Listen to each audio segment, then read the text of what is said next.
Welcome to another episode of BizStation. Today, we are cracking the code on international business strategy. And to do that, we're going to use a really fascinating story from the world of fast fashion to unpack the playbook that global giants use to compete and, to win all across the world.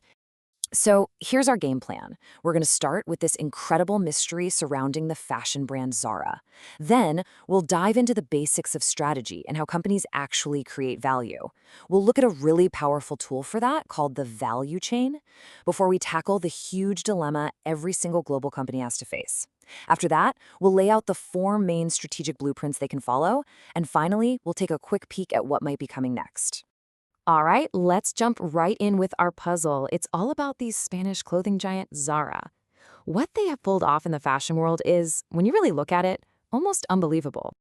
And here it is, the big question. I mean, just think for a second about everything that has to happen. You have to design the clothes, get the fabric, manufacture them, and then ship them to stores literally all over the planet. How in the world do they get all of that done in just 2 weeks? Just look at this comparison. It's absolutely staggering. 2 weeks for Zara versus an industry average of 6 months. That's not just a little bit better, it's a complete reimagining of how the business even works. While its competitors are still putting the finishing touches on their big seasonal collections, Zara has already designed, produced, and sold a bunch of different micro-collections. This speed, this is their strategic superpower. But how is it even possible? Well, to figure that out, we've got to understand the fundamentals of strategy itself. So, this brings us to the very heart of any business. We've seen what Zara does, which is pretty amazing, but now we need to understand why it works. And really, it all comes down to one powerful idea: creating value. At its most basic level, this is what business is all about. You create value when you can sell something for more than it cost you to make it. Simple, right? The bigger you can make that gap between cost and price, the more value you've created. This is the end game for any company. And that's where strategy comes into play. It's not some fuzzy mission statement on a poster. It's the specific, deliberate choices a company makes to build a strong, defensible position in the market, all designed to make that value gap as wide as humanly possible. Strategy is the how. Now, broadly speaking, there are 2 main ways a company can do this. On one side, you've got low-cost leadership. Think of a company like Walmart. Their entire game is about being ruthlessly efficient, cutting every possible cost so they can offer you the absolute lowest price. On the other side, you have differentiation. Think about a brand like Apple. They're all about creating products that are so unique, so special that people are happy to pay a premium for them. Every single company has to choose which path it's going to take.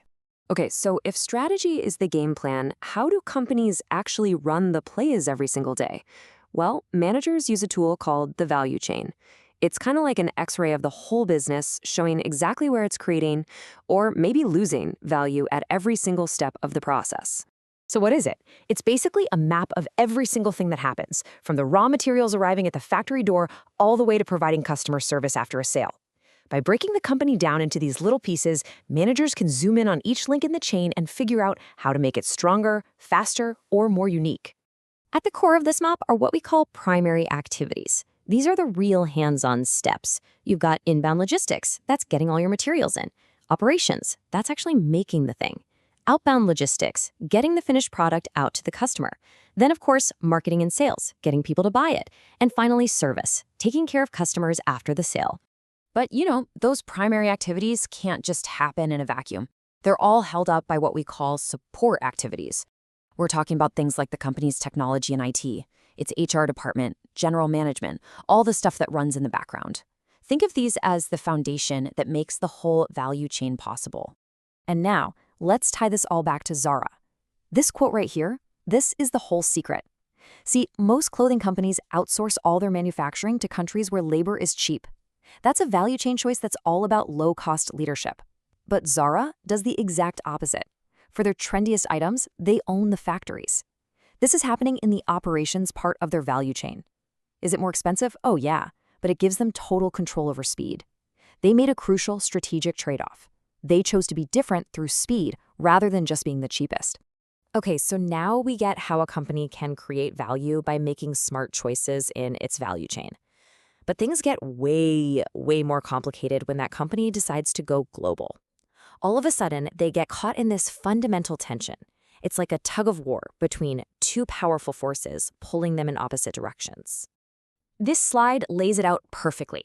On the left, you've got the pressure for global integration. This is all about the drive to be efficient and save money. The idea here is to standardize everything, make one product with one marketing campaign for the whole world. This saves a ton of cash. But then on the right, you've got this opposite pull, the pressure for local responsiveness. This is the need to adapt to different countries. Think about McDonald's having to change its menu for different local tastes. Every global company is constantly being pulled between these two poles. You can't be perfectly efficient and perfectly customized at the same time. You have to make a choice. So, how do companies actually deal with this dilemma? Well, the answer they come up with becomes their international strategy. And we can basically group all these strategies into 4 main blueprints, a kind of playbook for going global. Right. So each of the 4 strategies we're about to walk through is just a different answer to that core question. It's all about deciding where on that spectrum between global efficiency and local customization a company is going to plant its flag. First up, we've got the international strategy. You can think of this as the export model. A company basically takes whatever made it successful at home and just starts selling it abroad with very few changes. The core belief here is, hey, if it works here, it'll work everywhere. Microsoft is a perfect example of this. They sell pretty much the same Windows and Office software all over the world.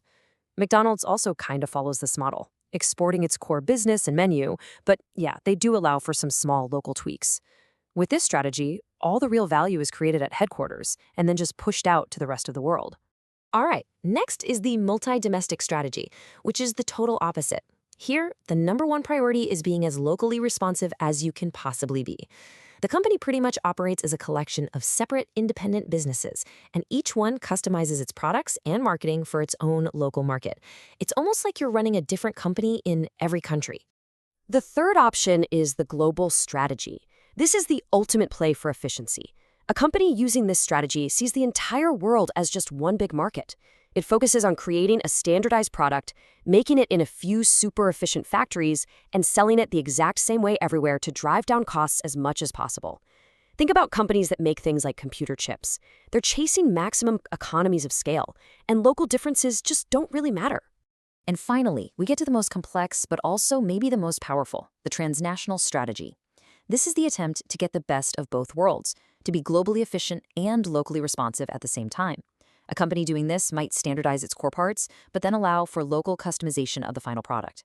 But the real key here is that ideas and learning flow in all directions.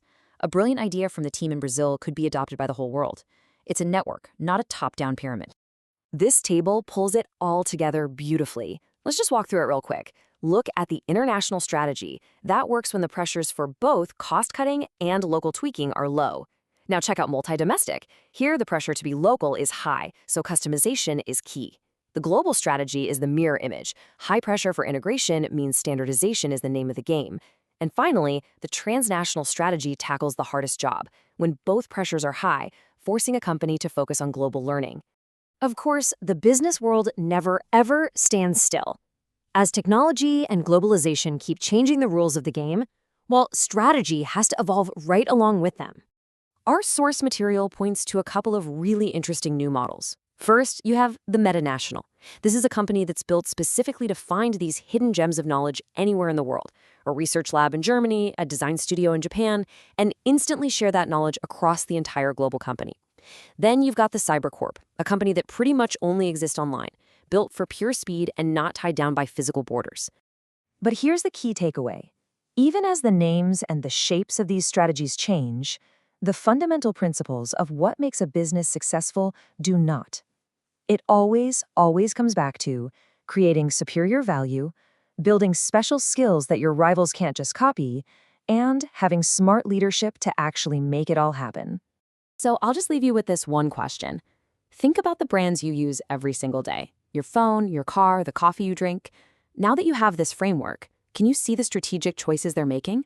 Are they global, multi-domestic, or maybe something in between? Once you start looking for it, I promise you will see this playbook absolutely everywhere.